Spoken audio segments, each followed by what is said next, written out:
Copy 724, roger. Descend and maintain 2000. Descend and maintain 2000, 724. Comment 504, descend and maintain 3000. 3000, comment 504. All right, welcome aboard the Citation CJ1 Plus. We're sitting here out of Montgomery Field. We're going to get these engines started up, take you up for a quick flight, and show you what this bad boy can do. Let's do it. We'll start with the before starting engine checklist. Pre-flight inspection is complete. The wheel chocks have been removed.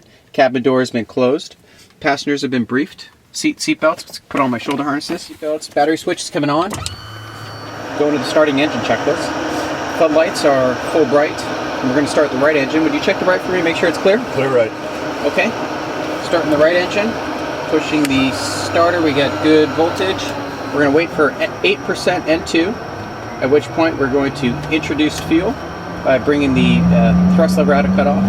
We've got ignition, fuel flow, light off with ITT coming up, positive N1 rotation, and positive oil pressure. Start number 2. Starter is engaged, looking for 8%. There's 8%. We got ignition, fuel flow, light off, N1 rotation, positive oil pressure.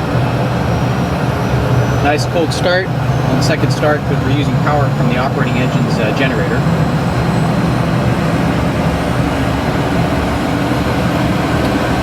And we've got stabilized left engine, right engine, ITTs are back, oil pressures, temperatures are good, fuel flow is good.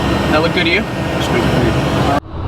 Now that we got the engine started, we're going to go for the before taxi checklist. So we'll start off here. Avionics power has been turned on. Exterior lights are on. We've got the nav lights and the beacon light.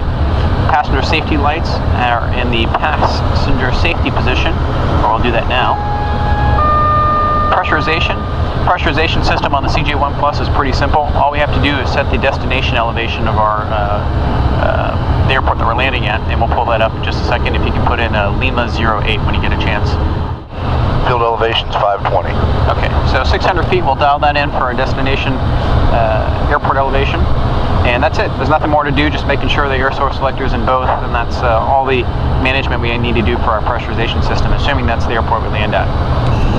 We're going to do a flap test. If I can get in here into the flaps, we're going to put them all the way down to the ground flap position. CJ1 Plus has got a ground flap position where the flaps go beyond what you're going to use on landing to help slow you down once you're on the ground. So we test that, and the speed brakes are up. Now we want to test that the speed brakes drop when you go to a higher power setting, which they do, and the speed brakes are back extended. Now we're going to bring the flaps to the takeoff approach position, and this little indicator here is the actual position of the flap. So we wait to ensure that the indicator matches where the flap handle is, and that does that just fine now, and the annunciator is going down. So flap test is complete. Now we're going to play with the flight management system. So we'll start off with on the FMS 3000 to initiate it. First thing we need to do is tell it where we are. So it knows that we're at this position, and we put that into here, and it's done that. So flight plan's going to go from KMYF to Lima 08. So direct from KMYF to L08, it's 49.2 miles and heading is 045. We're going to be vectored around before we get there, but that at least lets us set it up appropriately. Okay, so departure. The FMS 3000 has got all the possible runways you can use for takeoff or from landing for every airport that you might be operating out of. So today, taking off out of Montgomery Field, imagine we'll probably be using 28 right. Does that sound good to you, Austin? Yes.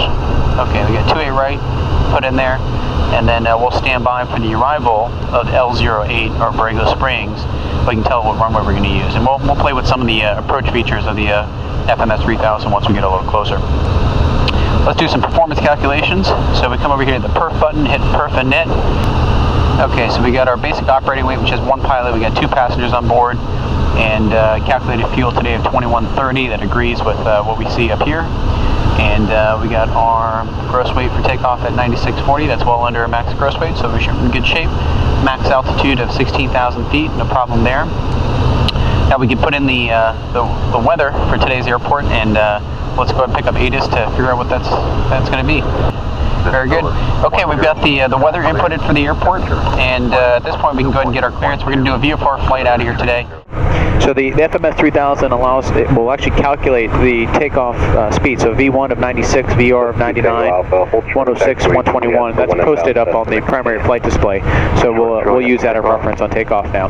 And so I've got V speeds good. I've got the flight director set to takeoff. Initial altitude is 1,700 feet. I'm going to switch my primary navigation to the FMS, which is showing up on here as well. And we'll go into map mode. And range that out just a bit. So one of the things with the Proline 21 that's quite helpful for situational awareness is the use of the charts on the multi-function display. You can see the magenta airplane here shows us on the Crown Air ramp at Montgomery, and we're going to be taxiing down Hotel Alpha to runway 28 right, and helpful to keep a good idea where we're at in the airfield when things get busy, and trying to use the best of the resources we've got at hand.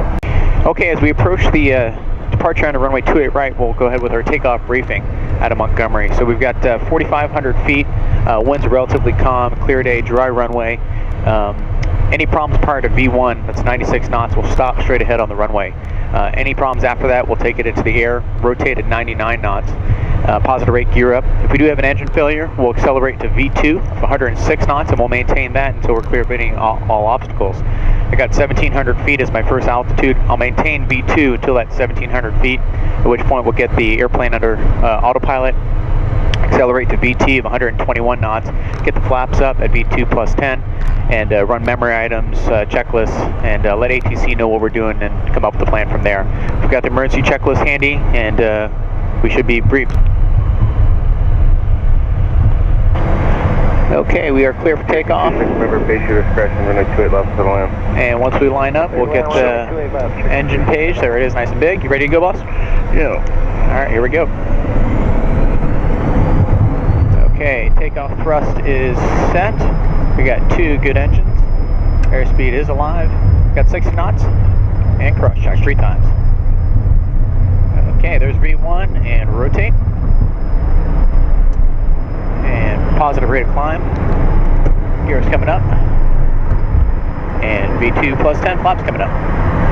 Okay, so we're cleared into the Bravo airspace and climbing up now to 4,500. We got the airplane under heading mode, flight level change mode. That allows us to climb at a set airspeed, and I can modulate the rate of climb with my power here in this terminal environment where things are going pretty fast. It's a nice way to have a nice smooth transition from level off to level off.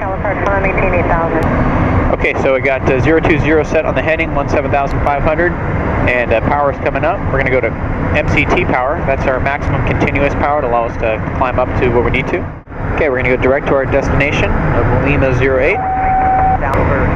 So we're climbing out of 7,200 feet just to the north of Montgomery Field in San Diego, and climbing up to 17,500. We're VFR today. Give us an opportunity to climb up, see what the climb performance is on a hot day like today. We got an ISA plus 14 degree temperature situation right now at this altitude, and the airplane's still climbing out just fine, 2,600 feet per minute at 193 knots of indicated airspeed. One thing that I really like about the whole CJ line in general is how docile the airplane is. And if I go ahead and take the airplane off autopilot, it stays exactly where it started when it was on autopilot. In fact, if you look at the flight director, the airplane hasn't moved one bit, and I don't have any sort of control input in. And then once you decide to hand fly it, hand flying is a breeze. They, in my opinion, they're like large 172s. They look a lot prettier, they go a lot faster, but in terms of the way they handle, very similar to what many of the Cessnas are known for, is that docile, easy handling characteristics, which is not necessarily the case for other light jets. Some are a little bit more sporty, if you will, when it comes to handling characteristics. Not much to do. Let's talk about radio management with the FMS 3000 system that you got in the CJ1 Plus. There's 2 ways to change frequencies with this system. The first way is through the FMS 3000 box itself. We come over here, hit the tune button, and you can dial in exactly the frequency that you want. What's neat is when you get a frequency from air traffic control like 125.4, you just type in 125.4 and drop it into whatever radio you want to transmit on. So boom, dropped in right there, as you'll see on the radio tuning unit, the unit with the knobs. that frequency I just put in, 125.4, is also put in. If you don't want to do it this way, you can do it the old-fashioned way by putting in a frequency and then hitting flip-flop, and it goes over that way. So real simple and also versatile method of entering frequencies in busy environments when time is of the essence. Okay, now all you watching from home, you can see we got a beautiful day here at Borrego Springs. Borrego Springs Airport does not have a WAS approach, does not have an ILS approach, doesn't have really any fancy approach, but we do have a visual approach dialed into the box that's providing me with guidance laterally and vertically that works just like an ILS. That's a really unique system. There are no other light jets out there without Proline 21 that provide that sort of guidance all the way down to the runway. So we're below 161 knots. We're going to go full flaps, and flaps are selected and set. And even though the runway does not have a PAPI or VASI, we can just use the flight director because the visual approach system that's in the FMS 3000 database is giving us a 3-degree flight slope all the way down to the runway. Okay, we're at V approach, slow on a VREF. The green donut on the airspeed indicator agrees with our calculated VREF, which is nice. And a little bit of turbulence and all sorts of fun wind shear coming into Borrego Springs. Runway looks clear. Okay, once the runway is made, we'll pull power to idle, and we'll bring her on home. Runway is made, power to idle. We got a little bit of right crosswind. Okay, and we're on the ground. We're going to go and put the flaps in the ground position. That's going to extend the flaps all the way out and put the speed brakes out, and feet on the brakes, and we've got good braking. Thanks for joining us for the aircraft review of the Cessna Citation CJ1 Plus. If you have any questions, don't hesitate to call. We enjoy talking about them as much as we do flying them. Thanks and have a great day.